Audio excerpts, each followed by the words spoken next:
নমস্কার বন্ধুরা, Indian food চয়েসেসের রান্নাঘরের থেকে সকলকে স্বাগত জানাচ্ছি।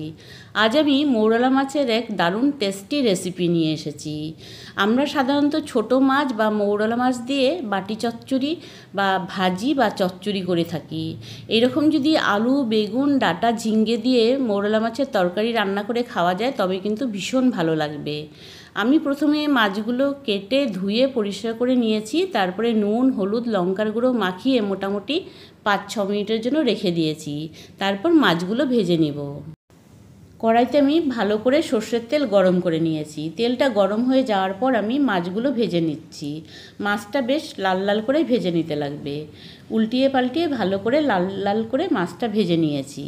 এবার মাছগুলো কড়াই থেকে তুলে নিয়ে আমি ফোড়ন দিচ্ছি, একটা শুকনো লঙ্কা, কালো জিরে আর রাঁধুনি।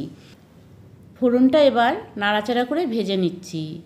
ফোড়নটা ভালো করে ভাজা করার পর আমি এর মধ্যে পেঁয়াজ কুচি দিয়ে দিলাম। পেঁয়াজ কুচিটা একটু তেলের মধ্যে নাড়াচাড়া করে একটু ভেজে নিতে লাগবে।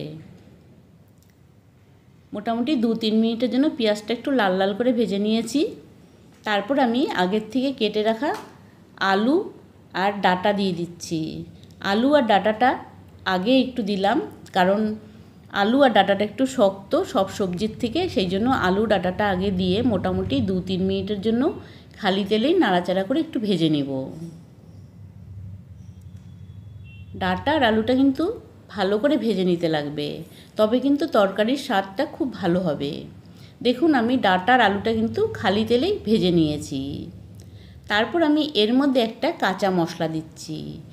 এর মধ্যে আছে 1 টুকরো আদা আর 4-5টা কাঁচা লঙ্কা, মানে একটু লাল রঙের কাঁচা লঙ্কা, আর হলো একটা ছোট সাইজের পেঁয়াজ দিয়ে একটা পেস্ট করে নিয়েছি। এই কাঁচা মশলাটা তেলের মধ্যে দেওয়ার পর আমি এর মধ্যে আগের থেকে কেটে রাখা বেগুন আর ঝিঙ্গেটা দিয়ে দিলাম। এই কাঁচা মশলার সাথে আলু, বেগুন, ঝিঙ্গে, ডাঁটা সব একসাথে একটু নেড়েচেড়ে ভেজে নেব। মশলাটার মধ্যে যে জল আছে সেটা কিন্তু শুকিয়ে ফেলতে লাগবে। তারপর স্বাদ অনুযায়ী 1 চামচ নুন আর 1 চামচ হলুদের গুঁড়ো দিলাম আর 1 চামচ জিরের গুঁড়ো দিচ্ছি। এর মধ্যে কিন্তু আর কোনো মশলা লাগবে না। এই জিরের গুঁড়োতেই আর পেঁয়াজ দেওয়াতেই তরকারিটা কিন্তু ভীষণ ভালো লাগে খেতে। তারপর আমি মশলার বাটি ধোয়া জল দিয়ে মশলাটা কিন্তু একটু কষিয়ে নিচ্ছি। তরকারিটা কিন্তু খুব ভালো করে কষিয়ে নিতে লাগবে। তরকারিটা যত ভালো কষানো হবে তরকারিটা কিন্তু খেতে তত ভালো লাগবে। এখন কিন্তু তরকারিটা কষানো হয়ে গেছে। এখন আমি এর মধ্যে ঝোলের জন্য জল দিচ্ছি।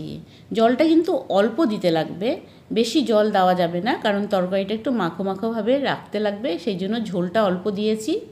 দিয়ে একটু তরকারিটা একটু নাড়াচাড়া করে মোটামুটি ফুটিয়ে নেব। এবার তরকারিটা কিন্তু ফুটে এসেছে। আবারও তরকারিটা একটু নাড়াচাড়া করে দিচ্ছি। তারপর আগের থেকে মাছটা যে ভেজে রেখেছিলাম সেই মাছটা এই তরকারির মধ্যে দিয়ে দিলাম। এবার মাছটা তরকারির সাথে একটু নাড়াচাড়া করে মিশিয়ে দিচ্ছি। ঝোলের মধ্যে একটু মাছগুলো ডুবিয়ে দিয়ে মোটামুটি 5-6 মিনিটের জন্য তরকারিটা রান্না করে নিব। দেখুন, ঝোলটা কিন্তু অনেকটা শুকিয়ে এসছে। আবারও তরকারিটা একটু নাড়াচাড়া করে মোটামুটি 2-3 মিনিট রান্না করে নিতে লাগবে। এই তরকারিটা কিন্তু বেশি সময় লাগে না রান্না হতে।